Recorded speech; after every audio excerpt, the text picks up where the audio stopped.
আজকে চিত্রকূট ধাম থেকে চলে যেতে হবে এই কথাটি ভেবেই যেন মনটা কেমন ব্যাকুল হয়ে যাচ্ছে মিত্র। আবার কবে ফিরে আসতে পারবো, এই সুন্দর চিত্রকূট ধাম দর্শন করতে পারবো সে কথা তো জানা নেই। কেন কি আমাদের জীবনের এক সেকেন্ডেরও ভরসা নেই। পদ্মপাতার জলের মতো যখন আমাদের জীবনযাত্রা, তখন কি আর কোনো কিছুর আশা করা যায়? হ্যাঁ মিত্র, আজ বিরহের জগতে প্রবেশ করছি। এতদিন ধরে চিত্রকূট ধাম আমরা দর্শন করলাম একে একে, এই প্রস্তুতগুলো হয়তো আপনিও এতক্ষণে দর্শন করে ফেলেছেন, কিন্তু আজকে প্রস্থান করার পালা এই স্থান থেকে। অবশ্যই মনে পড়বে এই সুন্দর চিত্রকূট ধাম, মন্দাকিনী নদীর তট, মাতা অনসুইয়ার মন্দির, রামঘাট, এখানের সুন্দর এই প্রভুর অরণ্য, যেখানে মা সীতা এবং প্রভু রামচন্দ্র নিবাস করেছেন 11.5 বছর। সব কিছুই শুধু হৃদয়ে গাঁথা থাকবে। আবার কখনো কখনো হয়তো এই ভিডিওগুলোই চালিয়ে পুনরায় দেখব আর মনে করব আর ভাবব, প্রভুর কৃপা হলে হয়তো আবার কোনো দিন প্রভু ডাকবেন এই চিত্রকূট ধামে, আবার আসবো দর্শন করার জন্য। তো মিত্র, আজকের যাত্রা কিন্তু আরেকটি ধামের জন্য। চিত্রকূট ধাম থেকে আমরা সোজা প্রভু শ্রী রামচন্দ্রের আরেকটি স্মৃতির স্থানের জন্য আজকে যাত্রা শুরু করব। সেখানের দর্শন অবশ্যই আবার নতুন রূপে আমরা শুরু করতে যাচ্ছি। তাহলে চলুন মিত্র, চিত্রকূট ধামকে এবারের মতো বিদায় জানিয়ে আবার নতুন একটি পর্বের সূচনা আমরা শুরু করি।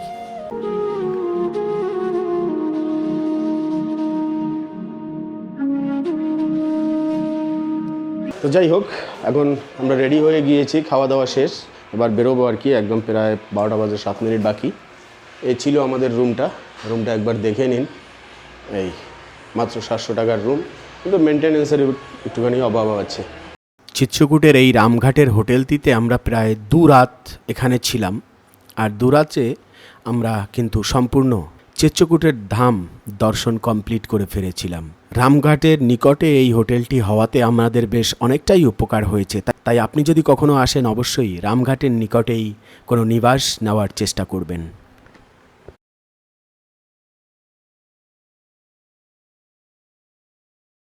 রোদ মানে অসাধারণ রোদ, যাকে গাড়িতে বসে পড়লে আর অসুবিধা নেই। হ্যাঁ, এখন লাগেজ কি করবে? লাগেজের কথা কি মনে আছে না ভুলে গেছো? কোথায় রাখবে? এইটা ল্যাপটপ আছে, একটু সাবধানে। এই তো दीपक भाई जाने। हाँ ये वाला बड़े आस्ते एकदम लैपटॉप है ना, एकदम सुलग रहा आस्ते। हाँ सो जाओ बच्चे, सो क्या मुन्ना। ठीक है, फिर लॉक कर दो। চলো বসে যাও, তুমি দাঁড়িয়ে আছো কেন? রোদে অসুবিধা হবে। এই তো যাই হোক, আমাদের পুরো রান্নাঘর কিন্তু এই যে পিছনে, গাড়ির পিছনে আমরা রান্নাঘর বানিয়ে নিয়েছি। এই ট্রেনের মধ্যে সব কিছু রয়েছে, বাসনপত্র থেকে শুরু করে সব। এই যে গোমাতা এসে গেছে আমাদের, দেখেছেন? রান্নাঘর থাকলে কিন্তু গোমাতা চলে আসে। তো যাই হোক, এখন বিদায় চিত্রকূট ধাম। আবার আসিব ফিরে সুন্দর চিত্রকূটে। হ্যাঁ, কামদনাথ, এখান থেকে দেখুন 2 কিলোমিটার মাত্র, রামঘাট 0। তো অনেক দর্শনীয় স্থান। তো এই যে লক্ষ্য করতে পারছেন, রাস্তার 2 সাইডে এদিকে সব দিকেই কিন্তু ধর্মশালা রয়েছে, কোনো অসুবিধা নেই। আরও দূর দূরান্ত বিভিন্ন জায়গাতেই ধর্মশালা পাওয়া যায়। হ্যাঁ, তো যাই হোক, এবার বসে পড়ি। जय हो मोर मुकुट बंसी वाले की जय हो, बाके बिहारी लाल की जय हो, बरसाने वाली की जय हो, जय नृसिंहदेव भगवान की जय, पवन पुत्र हनुमान की जय।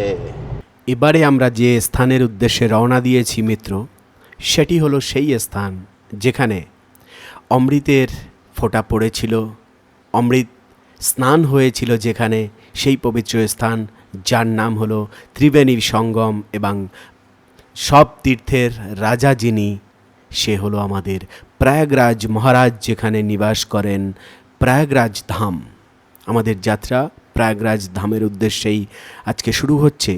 সেখানে রয়েছে ভরদ্বাজ মুনির আশ্রম, দশাশ্বমেধ ঘাট, যেখানে গৌরাঙ্গ মহাপ্রভু রায় রামানন্দ ছিলেন, এবং গঙ্গা দেবীর সেই পবিত্র স্থানের যাত্রায় আপনাকেও স্বাগতম জানাচ্ছি।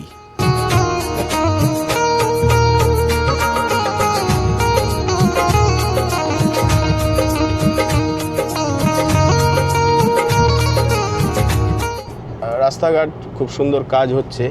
আদিবাসীদের অনেক বসবাস রয়েছে এই চিত্রকূটের জঙ্গলের চারিদিক। মনে করুন এটি আসলে একটি জঙ্গল, এখন তো শহর হয়ে উঠেছে। প্রভু শ্রী রামচন্দ্রের বন গমনের মার্গ, বনবাসের স্থান। অনেকের মনে প্রশ্ন জাগতে পারে যে আমি তো পশ্চিম বাংলায় থাকি, তাহলে এখান থেকে কিভাবে যাত্রা করব? মিত্র, হাওড়া শিয়ালদা থেকে আপনি অনেকভাবেই কিন্তু এই চিত্রকূট ধাম দর্শনের জন্য আসতে পারেন। আপনি প্রয়াগরাজে আসতে পারেন। প্রয়াগরাজের নিকটেই হলো চিত্রকূট ধাম, মাত্র 130 কিলোমিটার। অতএব দুটো স্পটই আপনি কাভার করতে পারেন। এবং চিত্রকূট ধামেরও কিন্তু রয়েছে অনেক ট্রেন, এবং লখনৌ হয়ে কানপুর হয়ে আপনি আসতে পারেন। অনেক অপশন আছে। আপনি যদি বেনারস আসেন, বেনারস থেকে আপনি এখানে অতি সহজে আসতে পারেন গাড়ি থেকে, তো সেটিই হবে সবচাইতে সুগম স্থান, যে বেনারসে এসে তারপরে আপনি চিত্রকূটে গাড়ি ধরে আসুন। তো এই যে দেখুন, এটি হলো শঙ্করাচার্যের খুব সুন্দর একটি মন্দির। একদম চতুর্থ তলা অবধি এখানে মন্দির রয়েছে। পিছনে হনুমানজির মন্দির রয়েছে। এসব কিন্তু দর্শনীয় স্থান, আপনি দর্শন করতে পারেন সব মন্দির। তো আমাদের হাতে সময় কম, ওই জন্য আমরা খুব তাড়াতাড়ি বেরিয়ে যাচ্ছি। এখন যাব হলো দশাশ্বমেধ ঘাটের ওখানে। ইতিমধ্যে কিন্তু মিত্র আমরা প্রয়াগরাজের নিকটে এসে পৌঁছে গেলাম। আর শুধু একটা জিনিসই কল্পনা হচ্ছে যে এটিই কি সেই স্থান, একটি সময় লাখো লাখো মানুষের ভিড়ে এখানে পা রাখার মতো জায়গা ছিল না। সেই পবিত্র স্থানে আজকে পুনরায় আসলাম, কিন্তু চিত্রটা যেন সম্পূর্ণ বদলে গেল। আজ দূর পর্যন্ত খাকা করছে চারিদিকে, ফাঁকা, কোথাও কোনো রেস্ট্রিকশন নেই, কোথাও কোনো মাইকের আওয়াজ নেই সে সময়ের এত কোলাহল, শুধু ফাঁকা পড়ে আছে এই গাড়ি এখান অবধি। এ তো ভাবাও যায় না যে সময় একটি সময় ছিল যে এখানে মানুষের আসা পর্যন্ত দুঃসহ হয়ে যেত। আজ দেখুন কোথায় সেই ভক্তদের ভিড়।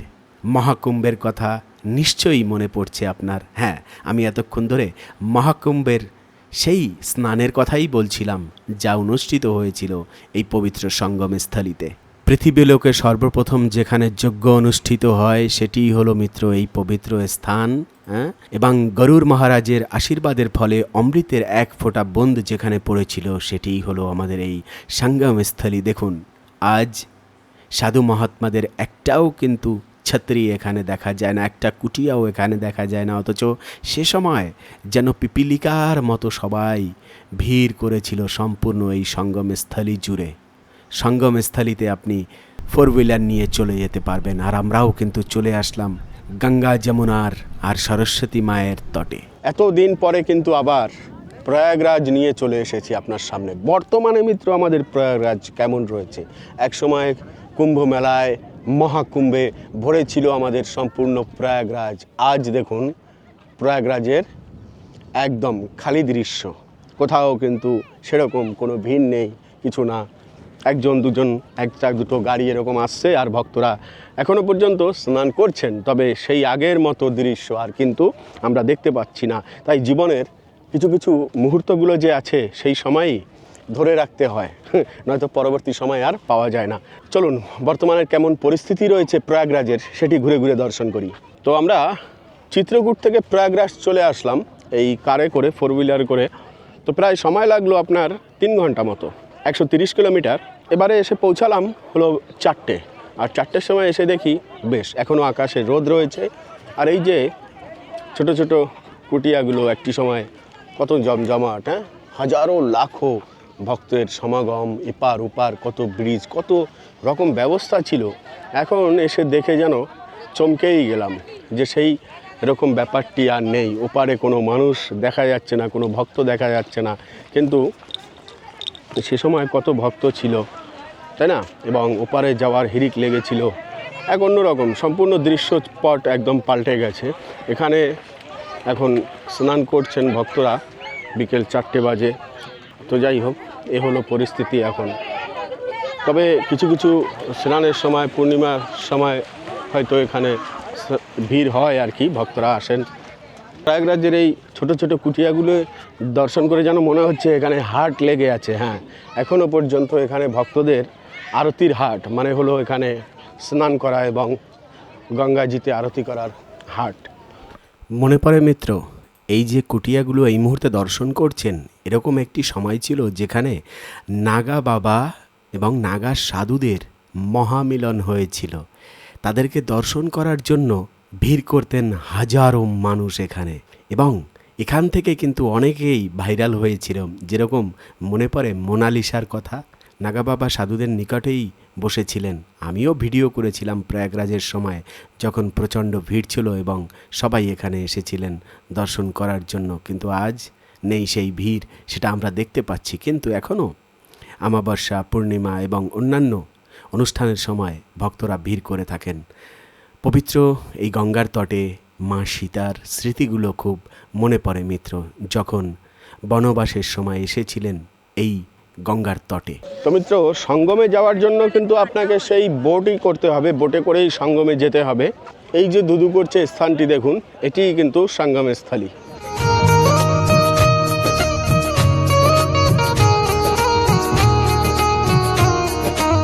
মিত্র, আমরা এখানে এসেছিলাম যে একটি হোটেল নেব আশেপাশে, কিন্তু এখানে আশেপাশে তো আর হোটেল পাওয়া সম্ভব নয়, সেরকম কোনো ব্যবস্থাই নেই। হ্যাঁ, তবে ভারত সেবাশ্রম সঙ্গে গেলাম, সেখানে একটি হোটেল নিতে চাইলাম, কিন্তু সেখানে রুমের যা কন্ডিশন দেখলাম, মানে কি বলবো, তারপরে আর মন চাইলো না। আর অনেকটা দূরে আর কি, শহরের মধ্যে, এখান থেকে প্রায় 3-4 কিলোমিটার দূরে। তো সেখানে আর আমরা রুম নেইনি, চলে এসেছি। এবারে হোটেল তো একটা নিতেই হবে আশেপাশে, তবে এখানের দর্শনগুলো শেষ করে তারপরে আমরা শহরের মধ্যে গিয়েই হোটেল নেব। আর তারপরে 10 অশ্বমেধ ঘাটের গৌরাঙ্গ মহাপ্রভু যে স্থানে রায়রামানন্দকে জ্ঞান দান করেছিলেন, সেই স্থানে আমরা দর্শনের জন্য যাব। তো যাই হোক মিত্র, এই হলো ব্যাপার। হোটেল আপনাকে শহরের ভিতরেই নিতে হবে, আর আপনি চাইলে কিন্তু এখানেও রাত্রি যাপন করতে পারবেন। আপনার যদি বাহন থাকে, গাড়ি থাকে, গাড়ি না থাকলেও আপনি আরামসে এখানে ঘুমিয়ে যেতে পারবেন। এরকম ছোটো ছোটো কুটিয়া রয়েছে, তবে সকালবেলা বেরিয়ে যেতে পারবেন। কিন্তু ফ্যামিলি নিয়ে তো আর সেটি সম্ভব না, হোটেল আপনাকে নিতেই হবে। আপনাকে বাইরে স্টে করতে হবে, মানে পুরো সঙ্গমস্থলীর থেকে একটুখানি দূরে। মনে প্রশ্ন একটাই জাগতে পারে যে তাহলে এই প্রয়াগরাজ সঙ্গমস্থলে দর্শন করার জন্য কতটা সময় নেব? হ্যাঁ, অতিরিক্ত একদিন যদি হাতে সময় না থাকে, আপনি কিন্তু হাফ বেলাতেও এই স্থান কভার করে ফেলতে পারবেন। তবে একদিন থাকলে ভালো হয়, যেহেতু পবিত্র এই ধাম, আপনি স্নান করবেন, সঙ্গমে নৌকা বিহার করবেন এবং অক্ষয়বট দর্শন করবেন, ভরদ্বাজ মুনির আশ্রমে যাবেন, 10 অশ্বমেধ ঘাটের আরতি দর্শন করবেন। এই সব মিলিয়েই যেন একটি রাত অবশ্যই প্রয়োজন হয় সব ভক্তদের। তাই বলবো, একটি রাত আপনি দর্শন করুন, এবং নিকটেই মিত্র মাত্র 35 কিলোমিটার অতিক্রম করলেই আপনি খুব সুন্দর আরেকটি ধাম দর্শন করতে পারবেন, যার নাম হলো শৃঙ্গবেরপুর ধাম। যদিও এই ধামটি অনেকের কাছেই হয়তো অজানা। আগত পরবর্তী এপিসোডের মাধ্যমে সেই ধামকেই উন্মোচন করতে চাই, এবং যাতে সব ভক্তরা এই শৃঙ্গবেরপুর ধামে দর্শনের জন্য আসতে পারেন, যেখানে প্রভু অযোধ্যা থেকে এসে কেবটের সহায়তায় সেই মর্মহত স্থানটি পার করেছিলেন। মানে হলো তামসা নদী পার করে কেবটকে চরণধৌত করার আশীর্বাদ প্রদান করে চলে এসেছিলেন। কালের বিবর্তনে মিত্র, মোগলরা কী না করে গিয়েছে আমাদের ভারতবর্ষে, তার প্রমাণ হলো এই ফোর্টটি। মিত্র, এর ভিতরেই কিন্তু রয়েছে আমাদের পাতালপুরীর মন্দির দর্শন, অথচ মুসলিমদের তৈরি, মোগলদের তৈরি সেকালের একটি প্রাচুর্য দিয়ে ঘেরা রয়েছে আমাদের মন্দিরটি। এগিয়ে যেতে হবে একে একে সব ভক্তদেরকে এরই ভিতরে।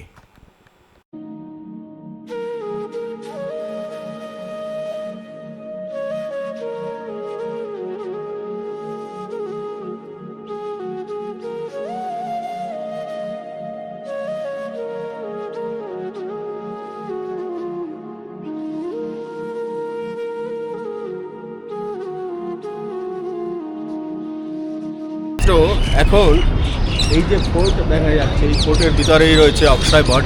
আমরা সেই অক্ষয়বট দর্শনের জন্য যাব আর কি।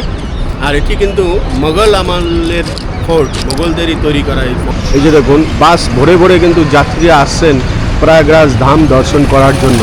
12 মাসই ভক্তরা আসেন, আর এরকম বাস আসতে থাকে এবং সঙ্গমে স্নান করতে থাকেন।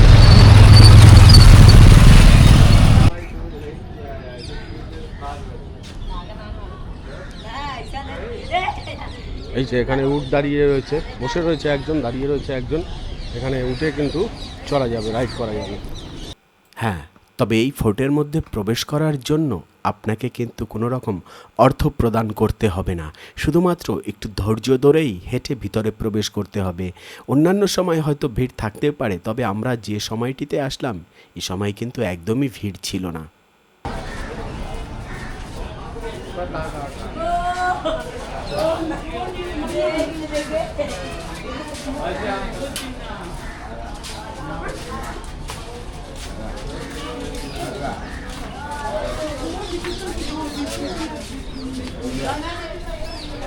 একটি সময় আমাদের সম্পূর্ণ ভারতবর্ষ জুড়ে এরকম বিশাল বিশাল মহল ছিল, যা মন্দির নামেই পরিচিত। আজ মোগলদের ভিতরেই অনেকও মন্দির দর্শন করতে পারা যায়, যেরকম মথুরায় আমাদের শ্রীকৃষ্ণের জন্মভূমি, অথচ তার পাশেই রয়েছে মসজিদ, যা মোগল আমলের। তেমনি এখানেও যখন মোগল শাসন চলে যায়, তৈরি হয় আমাদের পুনরায় স্থাপনা, আর মন্দিরও দর্শন শুরু হয়ে যায়। মন্দিরের ভিতরে প্রবেশ করতে করতেই ভগবানের 10 অবতারের অনেকও চিত্র অঙ্কন দেখতে পাবেন এই দেয়ালে। দেখে যেন মনে হয় সত্যি আমরা বৈকুণ্ঠ লোকে প্রবেশ করেছি। মন্দিরে প্রবেশ করার পথে বাঁদিকে এই যে ডান দিকে দেখতে পাচ্ছেন চূড়াগুলো, এগুলোই হলো পাতালপুরীর মন্দিরের চূড়া। এর নিচেই রয়েছে মিত্র পাতালপুরী মন্দির, যার দৃশ্য সত্যি মিত্র অসাধারণ। তবে দুঃখের বিষয় হলো একটাই, যখন কোনো তীর্থস্থানে দর্শনের জন্য যাই, আপনার চোখ থেকে আর আমার চোখ থেকে একত্রিত হয়ে যখন দর্শন না করতে পারি, তখনই তো হৃদয়ে ব্যথা লাগে। মানে হলো এই, মন্দিরের ভিতরে কোনো রকম ক্যামেরা অ্যালাউ নেই, তাই আমি দর্শন করে চলে তো আসবো, আপনাকে দর্শন করাতে পারলাম না।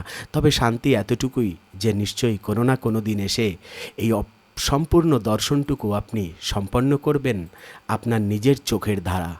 তো মিত্র, ভিতরের পাতালপুরি দর্শন করে তো আসলাম, কিন্তু আসলে দক্ষিণা প্রচুর চলছে। আপনাকে অনেক যে পণ্ডিতেরা আছে তারা কিন্তু আটকে দেবে, বিভিন্ন জায়গায় বলবে দান দেওয়ার জন্য। আর অনেক দেবী দেবতাদের বিগ্রহ সেখানে রয়েছে, সেগুলো দর্শন করতে পারেন। আর এ হলো সেই অক্ষয় বট, প্রভু শ্রী রামচন্দ্র এসে এই অক্ষয় বটের তটে বসেছিলেন। আজ আমাদেরকে বাহনের দ্বারাও কতটা রাস্তা অতিক্রম করে এবং কষ্ট সহ্য করে আসতে হয় এসব তীর্থস্থান দর্শন করার জন্য। কিন্তু মিত্র ভাবুন একবার, প্রভু শ্রী রামচন্দ্র এসব স্থানে এসেছিলেন খালি পায়ে, মাতা সীতা এবং লক্ষ্মণকে সঙ্গে নিয়ে।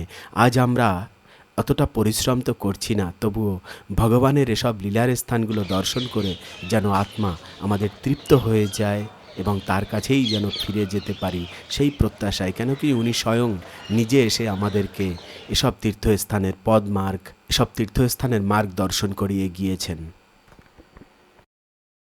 তো মিত্র, অক্ষয় বট এখানে দুটি, মানে একটি হলো এই আমরা পাতালপুরীতে দর্শন করে আসলাম এখানে, এবং ঠিক পাতালপুরী থেকে বেরোনোর মুখেই আরেকটি মার্গ রয়েছে। দেখুন এই যে মার্গটি রয়েছে, এই মার্গ দিয়ে সোজা যখন আপনি এগোবেন, মূল প্রাচীন অক্ষয় বট, এখানের ভক্তদের মান্যতা যে এটি হলো প্রাচীন। তো একদম যে গঙ্গাজি আছে, গঙ্গাজির তটেই এই অক্ষয় বটটি অবস্থিত, সেটি আমরা এখন দর্শনের জন্য এগিয়ে যাচ্ছি।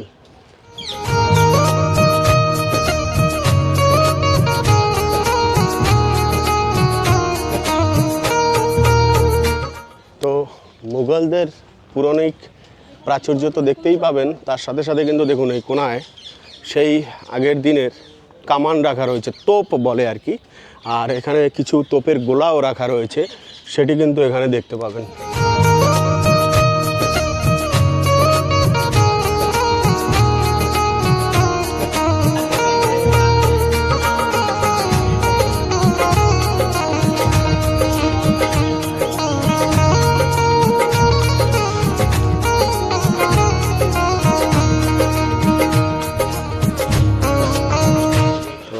যাই হোক, এখানের এই যে স্থানটি দেখতে পাচ্ছেন, এটিই হলো মূল প্রাচীন অক্ষয়